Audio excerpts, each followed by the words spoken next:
Welcome to the Freedom Real Estate Podcast with your boy, Andrew Frieden. I am excited and ecstatic to have my boy, Jon Bombaci. How you doing today? Good. Thanks for having me.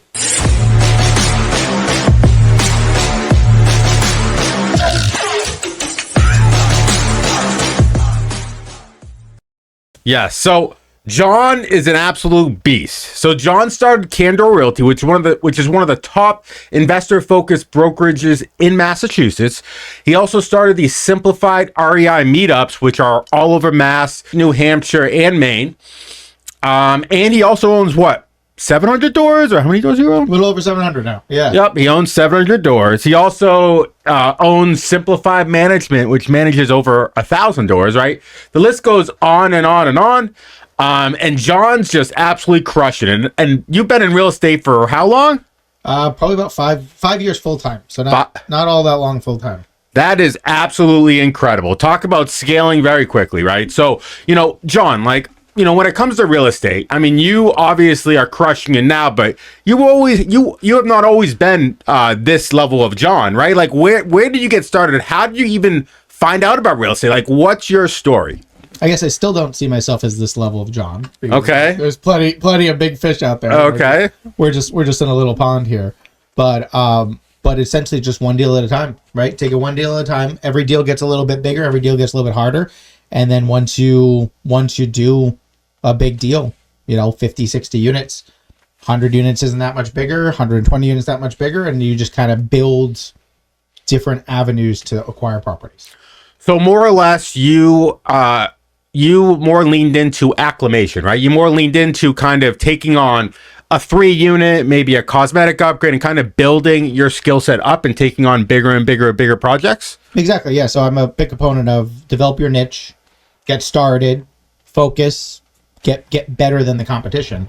But then every time you accomplish a new challenge, you take on a new problem and you get through it, you add that into your repertoire, and that gives you more lines of sight, that gives you more ability to hit more deals, and it just continues to build on itself. Okay, so I imagine Jon Bombaci as being Batman, and you got your little belt with all of your cool little gadgets, right? So tell me, what is your niche? What is your specialty? What makes you amazing at real estate today, and what asset classes do you focus on? Yeah, so I mean, we've tried a bunch of asset classes. We've tried condo conversions, we've tried site unit properties, we've tried a bunch of things, and we've kind of developed our niche as value add multifamily, 2 to 20 unit buildings. Mm-hmm. But where we excel and where we grow, and similar to the way you guys do things, that it doesn't have to be 1 building or 3 buildings or 10 buildings. We just closed on a portfolio in Maine that is all 1 to 20 unit buildings, but there's 33 of them. Okay. And so it's the same thing over and over again, but the scale and the complexity of the deal and the number of structures has become a barrier of entry, which allows us to close on those types of deals for prices that probably are good for anybody. The problem is not anybody can get financing, and not anybody can handle the operations that it takes to onboard 33 buildings on the same day. So there's a reason why private equity and larger real estate investors go for larger properties, right? Because you can have on-site property management and support. With these smaller assets, it's very hard to get the level of support you need to really make the asset perform. So what you really specialize in, what you niche in, is you niche in these smaller assets, and you have really efficient operations that can take on this scattered site portfolio where normal large private equity firms don't have the staff or don't have the capacity, or it probably isn't worth chasing the returns for that. Correct. Yeah, the scattered site is kind of turned into our differentiator. Everyone wants a 40-unit building. Not everybody wants 4 10-unit buildings scattered across 3 cities. Mm-hmm. But we can buy them for a lot less per unit. And if you know what you're dealing with, a 4-unit is worth more than a 40-unit building on a per unit basis. Yeah, I mean, like you, I very much had shiny object syndrome, chasing flips, chasing condo conversions, chasing other asset classes. And like you, I landed very much in value add multi. I just feel like there's so many exit strategies. You could flip it. You could, sell it to a house hacker. You could leave it as a rent. You could put a renter in there. You could refi it. There's just so many opportunities to take your money out and to actually turn into a profitable endeavor. So, yeah, I completely get why you lead into that asset class. Now, Jon, before real estate, you were in the finance industry, right? Yep. So I spent 10 years working in corporate finance, large insurance companies, Liberty Mutual, Travelers Insurance, doing, FP&A, financial accounting. But it's a good segue into real estate because we were evaluating properties on a risk perspective. Mm-hmm. And so the math was very similar on a real estate side when you look at offices and you look at the way that you consolidate policies versus the underlying assets themselves, which are owning the real estate. So you were very much a risk adjuster. You determined risk in the insurance company, and you pivoted that skill set to kind of underwriting and finance and kind of putting these deals together. Am I understanding that correctly? Yeah, I mean, I was on the back end in insurance, and so you had your risk adjusters, you had your actuaries, you had everybody doing their jobs, and then I got to roll up the scorecard and tell them if they're doing it right or not. And so I got to see all of it, like, the way they grade policies, the way that it impacts the plan, and the way they impact the financials. And so seeing it all come together definitely gave me the perspective, a little different perspective when going into real estate full time. Okay, so going from the insurance industry to real estate is definitely a completely different industry. So, like, what was the epiphany that you had that opened your eyes to kind of pivot to the real estate asset class? So I did my first house hack in 2010, the same year I graduated college. And it was a 3-family, and the idea was I didn't want to rent. And so someone said you could buy a 3-family, and I didn't qualify for a single family or a condo because I had student loan debt. I had a nice finance car, which was probably my first mistake getting out of college. And so I did that, lived in it for free for 5 years before I knew what the heck house hacking was, what the heck real estate investing was in general. And then when moved out of 3-family, bought a 2-family, and then got really intentional about real estate back in like 2016, and ended up jumping in full time in 2019. And so it definitely, to the earlier point, it accumulated, it built on itself. It wasn't something I was intentional about. If you went back and asked me in 2012 what I would be doing, I'd be like, I'm aiming for a C-suite, right? But got tired of the corporate world and realized you can do it better and faster with real estate. Okay, so going back to that 3-unit. When you bought that 3-unit, what happened to your savings rate, and how much more money did you save versus prior to that? So, I mean, I was right out of college. I wasn't saving anything. I think I bought my first 3-family with $10,000 down, and I borrowed some of it from family. Don't tell Fannie and Freddie. And so I think you're past the statutes of limitations. Kind of past. I already sold the building, so yeah, you're good. But started with essentially negative savings rate, right? And I had a good job, but I wasn't really savings. The house turned into that forced savings. I had to put money into it. I was living free, but I'd have to pay for the water heater or pay for things as it broke. And then that forced me to save, that forced me to think about money differently. But I wasn't spending $2,000 a month on rent. I was spending, $1,000 a month investing into the property. And I didn't really know what I was doing until 5 years later, where I had equity in the house. I paid off my loans. I paid off my credit cards. Like, having more bills forced me to get intentional about other stuff. And then that allowed me to really trim down my expenses while I was living there. Okay, so you bought this 3-unit. 5 years later, you figured out, oh crap, maybe there's something to this real estate thing. And then that's when you transitioned to buying, was it 29 units in New Hampshire, or how did that come about? Yeah, so I spent 3 hours on the bus one day getting down to Boston because I was commuting from essentially the Lowell area to Boston. There was a lot of traffic. And I realized, I didn't want to do this for the next 40 years. At that time, I had 5 units. We had a 3-family that I moved out of and moved into a 2-family, and started looking at my financial picture a little bit differently. I was listening to Bigger Pockets on the bus rides. I was big into Early Retirement Extreme and a whole bunch of the frugality world, Mr. Money Mustache, and looked at my financials for the first time, saying, hey, if I continue to slug away at the W-2, I might be able to retire by 50, which would be great. But if I use my assets and use my 401k, I could buy 30 units and potentially retire in 2 years, living off of the income.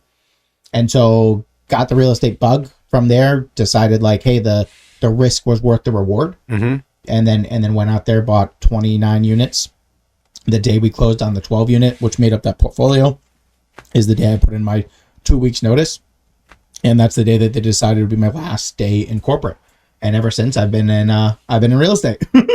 So right when you closed on this 29 unit portfolio, you just said, F it, I'm going full-time real estate. I put in my 2 weeks notice and said, hey, I'm going to try this real estate thing for a while, see if it worked out. I figured, worst case scenario, I go back into finance in 2 or 3 years. It's like, it's fine. And then my boss basically said, today's your last day. And then jumped into real estate, and COVID hit probably 3 months later. And then kind of scaled from there. So what was the scariest part about leaving your W-2? I mean, I think you experienced when you did the same thing, but I mean, it's mindset. By the time you do it, you realize you should have done it a long time ago. And then you kind of sit down and you figure out what's the worst case scenario, and your brain is weird. Like, the worst case scenario you jump to is, your mom's disappointed in you and you're living on the street, and like, you jump to these crazy worst case scenarios in your head. But then it's like, all right, like, what's actually going to happen? Like, could I get a job at McDonald's? Could I get a job at Starbucks? Like, the worst case scenario is still better than the way 90% of people that are in existence on Earth live their day-to-day life. And so, like, that realization of my worst case scenario is a great case scenario for most people gave me the courage to say, hey, let's do this thing, because if it works out, it could be incredible. And if it doesn't work out, it's still a pretty good life.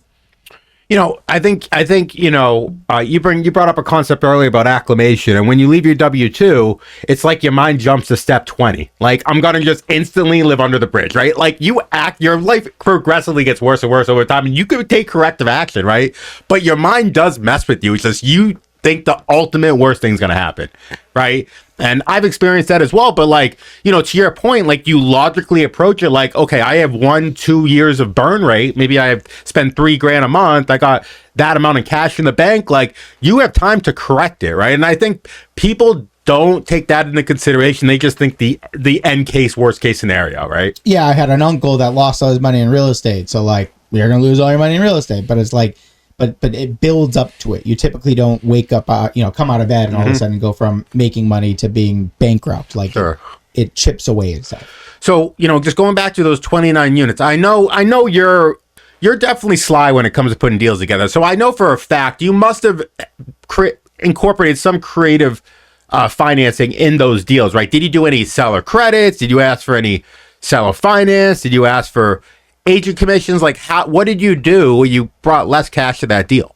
Yes, I essentially bought 24 units all in a very short period of time, and I already had the 5 units from before. But essentially, I bought $1 million worth of real estate with less than $100,000. Wow! So essentially 10% down. Essentially 10% down. But they were all conventional notes. They all said that you put 25% down. But basically what I did was, I was in this little market up in New Hampshire, Littleton, New Hampshire, which has since improved, like all of New Hampshire has. And essentially I put something under contract. I had the money for 25% down on the first one. But there were some issues during the inspection. There were some issues with the rent roll. There's some issues with the tenants. I found out there was a lawsuit. And so I was able to buy the first building, which was like $260,000. I bought it with a $50,000 seller credit. And the bank let me take that directly off the HUD, directly off the closing. And so if you do the math, because we do it all the time, if you buy a $260,000 property, 25% down is what? $75,000. And the bank and the seller gave me 50 of it. And so now I only had to bring $25,000 to closing. And so just did that on the first one, and it worked out well. And so then the second one, $360,000, found a major electrical issue. I went into it with a $20,000 seller credit, and that boosted up to $80,000 seller credit. And then did that on the third one too. And so essentially every time I show up, I gave them pre-approval, I gave them everything showing the 25%. But when the closing table came around, I'm putting less than 10% down because I was able to use inspection items. I was able to use real hardships that the sellers were having in order to get those seller credits, and we were able to recognize them on the HUD. Yeah, I mean, I think you bring up a lot of really good points about scaling your portfolio. It's, utilizing seller credits and utilizing, seller finance notes can really help in making your money go farther, right? Like, you essentially got 2.5 times the amount of units you normally would, right? Because you brought 10% to get $1 million worth of assets when you normally would have had to bring 25% down. So, I think our audience can, use this as a takeaway. It's like, when you're making offers, if you have 20-30% in the bank, like maybe you make 3 offers with a 10-50% seller finance note and 10% down, right? Like you can make that money go farther if you know, if you use that in a more intentional manner. So, I think that's a great lesson learned with going to 29 units, but jumping from 29 units to over 5, 6, 700 units in a mere 5 years, like that takes some dramatic changes. Like, what are some key strategies you utilized that even made that possible, right? Because I'm sure your approach at 29 units is far different than your approach at 5, 6, 700 doors. Yeah, and I'd say with everything, like if I had time to go through the whole experience, like everything that I've done is not intentional. Everything I've done is situational. Everything that I've done is, I believe in just-in-time learning. Like you could sit there with try to learn everything about real estate and you'll just drive yourself nuts. I believe in find a good deal and you'll either make it happen and it's meant to be, or you won't make it happen and it's not meant to be. But really getting out there and forcing yourself to learn has been like our strategy. And so the first time we raised money outside of partnership, we thought we needed to bring $2 million to closing on this big monster building, 132 units in Lowell, which was our first big building.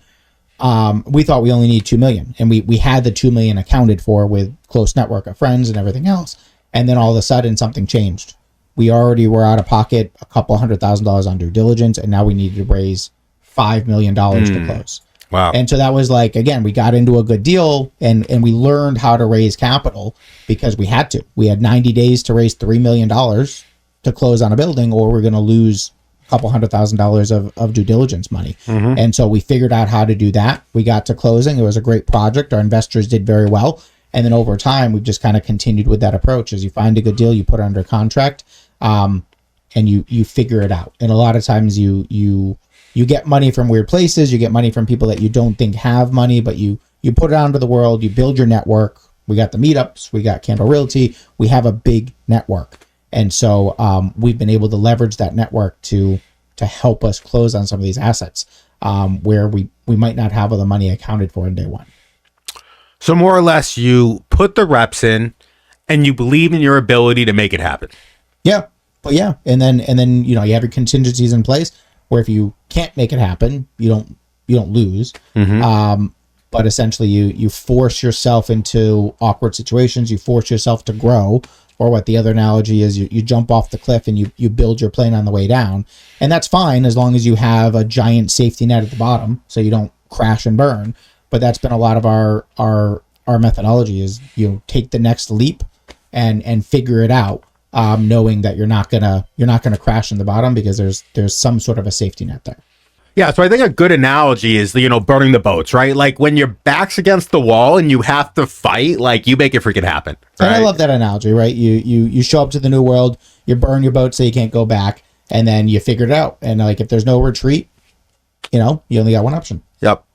So, I think this kind of leads into the next point, and you kind of alluded to this earlier. It's like, you often describe real estate, as a team sport, right? Can you explain what you mean by that and how partnerships have played a role in you scaling your portfolio so quickly? Yeah, so I mean, we say it a lot. So yeah, so we believe real estate's a team sport. The stronger your team, the easier this gets. And the reason why we're able to solve really hard problems and make outsized profits on them is because we have strong teams in place to solve hard problems. And so from my standpoint, I'm kind of a partner slut, right? I jump from group to group. I build the team as I go. Sometimes people bring in capital. Sometimes people bring in experience. Sometimes people are can solve a problem that I can't. Learning how to work with others in a way that isn't confrontational. Learning how to set up OAs and compensation agreements that aren't confrontational has become our secret weapon, right? So like, I know a lot of people struggle with partnerships because it's set up wrong from the get-go. And if it's set up wrong, it creates conflict. If you set it up correctly in the beginning, you're working around a real asset and you have your contingency plans in place if someone doesn't perform or if something goes wrong. And so over the years, we've kind of perfected that and jumped from deal to deal, group to group, bringing in people that we need in order to solve a problem, but in a way that doesn't create conflict with the rest of the group. I think you're truly a genius at putting a deal together because you understand that a deal is simply a formula and there's variables, right? And the three variables are, time, experience, and money, right? And you have the ability to bring in any one of those attributes, right? And identify what the partners that bring, what are the other attributes the partner bring and put them in the right slot where they're in their genius, right? And I think when you get really good at that, you can turn real estate from a solo sport to a team sport and really scale dramatically.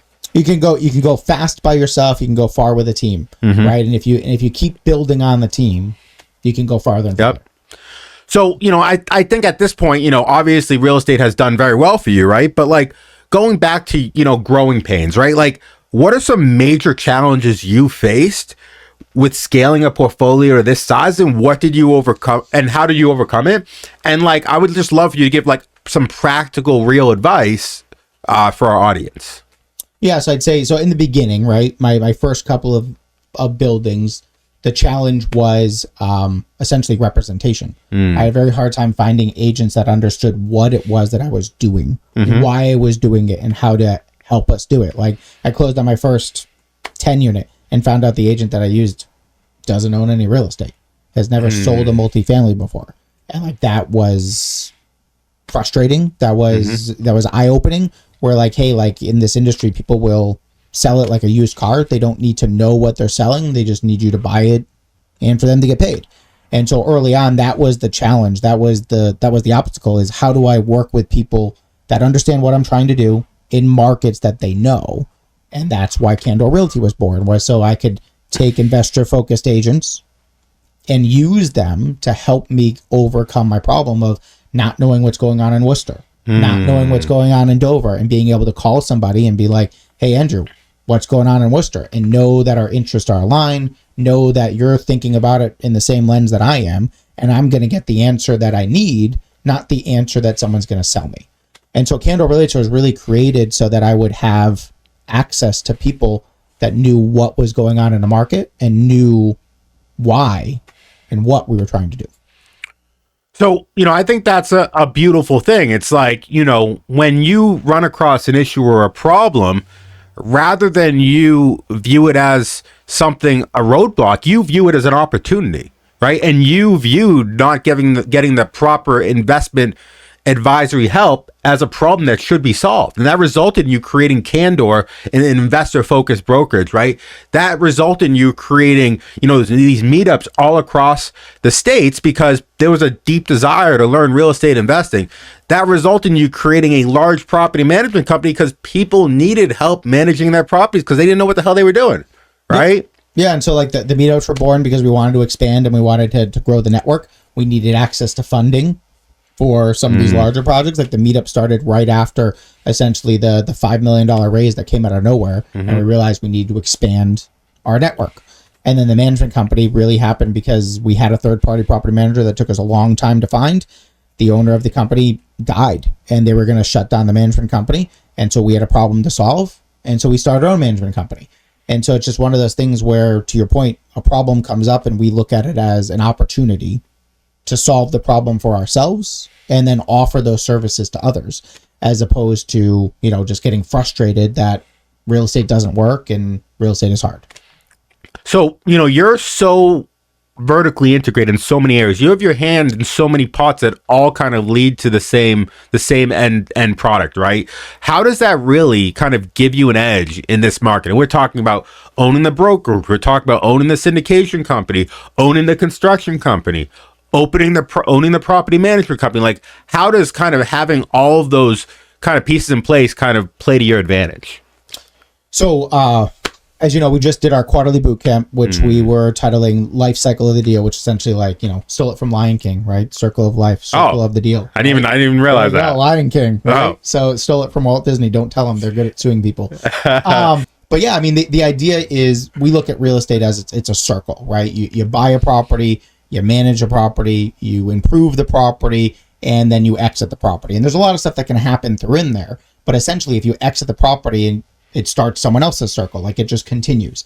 And so along the way, we solved the purchase with Candor. We solved the management with Simplified Management. We added construction into the management company, and then we solved the exit again with Candor Realty. And so we created this circle that allows us to say, hey, from the moment someone says, hey, you should look at 123 Main Street, to the moment that we're ready to dispose of it, we're able to control it all in-house. And that allows us to help clients where they don't have to use all of our aspects, but if they're getting into something and they need help, we've had to deal with it. There isn't, I mean, I can probably say this confidently, there isn't a problem you can run into in Massachusetts, New Hampshire, or Maine with any real estate property that you're dealing with that we haven't dealt with ourselves firsthand or know how to find the solution very quickly through our network. So that's a very interesting approach. Is you view real estate as a life cycle, right? Like you view real estate as like, you know how us as humans, we're a baby, we grow up to adults and we age out, you know, as elders, right? Like you view the piece of real estate in the middle of that and you took every component of that life cycle and you've built a business around that. Yep, to shepherd it through. Take it from being a baby to take it from making us lots of money. Yeah, no, and then have it reborn again when it's sold to somebody else, right? And that someone else could be a network or be someone else, but it doesn't matter because the real estate continues to exist, and then that person will take it through the same life cycle. Yep, that's a very interesting approach. I never thought about kind of building businesses from that perspective, right? So, you know, I know a big part of you building all these organizations is helping other people reach financial independence. Like, why are you so passionate about this, and what is your goal in helping people reach this, you know, the top of the mountain? Yeah, so I mean that's been the mission of Candor Realty since it's founded, right? So I found Candor Realty from a point of lean financial independence and was like, how do I help other people? And so Candor Realty was the cornerstone there of helping people buy their first investment property instead of a single family or condo, teaching them the house hack, teaching them to get ahead on their financials in a way that I got lucky without really doing it intentionally. And then from there, everything's kind of built on itself. As our portfolio has grown, we've had to solve harder and harder challenges. And my goal is always to bring those challenges in-house so that we can control them a little bit more.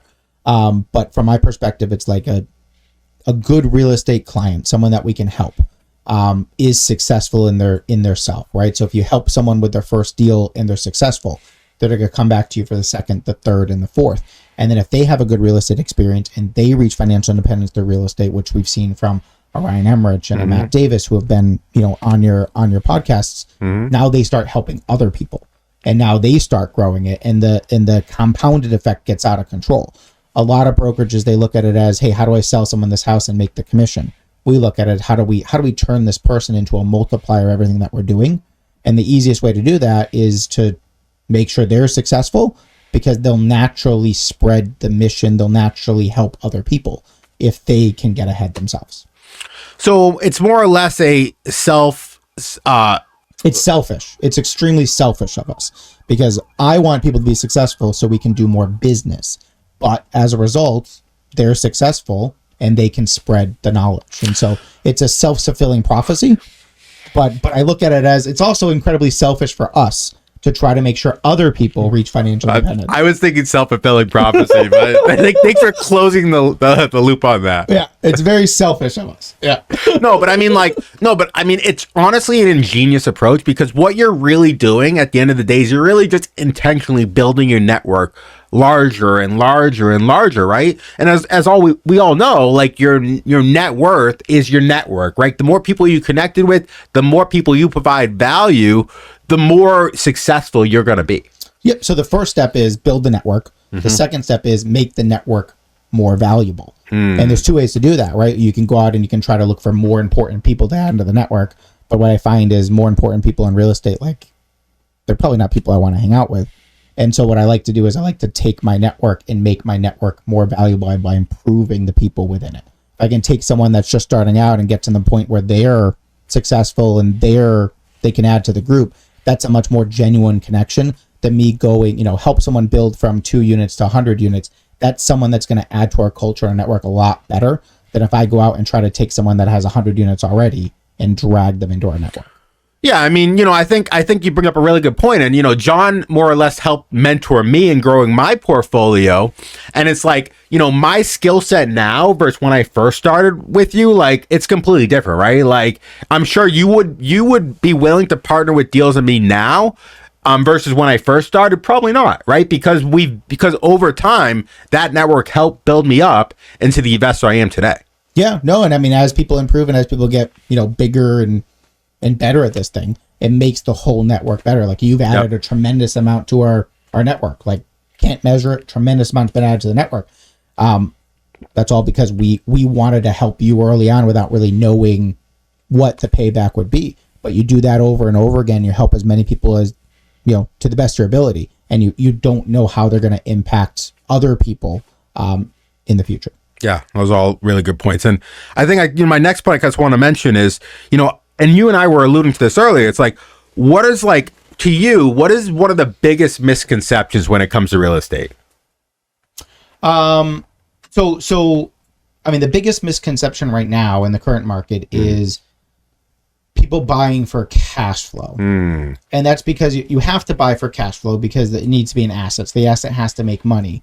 But I mean, even if you hit your projections, and that's hard right now because of everything that's going on in the economy, but even if you hit your projections of 10% cash flow, right? 10% cash flow on a building that we're sitting in right now is probably what, $5,000 a year, $10,000 a year, but it's a $800,000 building. And so if it appreciates at 3% a year or 5% a year, it's adding $40,000 a year to the worth. Yep. And the reality is your $5,000 to $7,000 a year will go quick if you have to replace a roof or replace a water heater or you have to do a unit turn. That cash flow gets eaten up and gets reinvested into the building. You have to have the cash flow so that you don't fall behind and you don't get hurt. But the real value is in owning the asset and just letting it do its thing. The appreciation is where you get ahead in real estate. The cash flow is where you stay alive.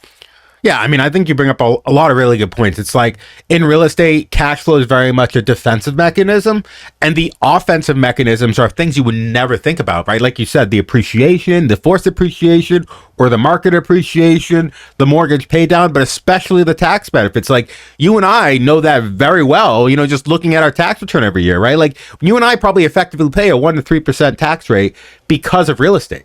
Right? I don't know what you're talking about. Yeah, you don't know what I'm talking about. But I don't think people fully realize how tax efficient real estate is, and more or less, it could really save you 20 to 30% in every dollar you bring in if you really know how to play a tax game. Yeah, no, I mean, yeah, and I like the way that you phrase it. Like the cash flow is the defense, right? And a lot of people think of the cash flow as the offense. Yep. But the cash flow is really the defense. The cash flow is what allows you to keep your building when something bad happens. Everything else that comes with real estate, that's really the value. The cash flow is just the means that allows you to enjoy the rest of the benefits. Absolutely. So for somebody, feeling overwhelmed, listening, wanting to get started in real estate, what is a small step they could take right now to kind of push their dream forward? So I'd say probably two things. The easiest thing, get out there, go to a meetup. Whether it's our meetup or someone else's meetup, I don't really give a crap. Just go to a meetup, get out there, get in the room with people that are doing what it is you want to do. Because I promise you can get answers to questions that you haven't learned to ask yet.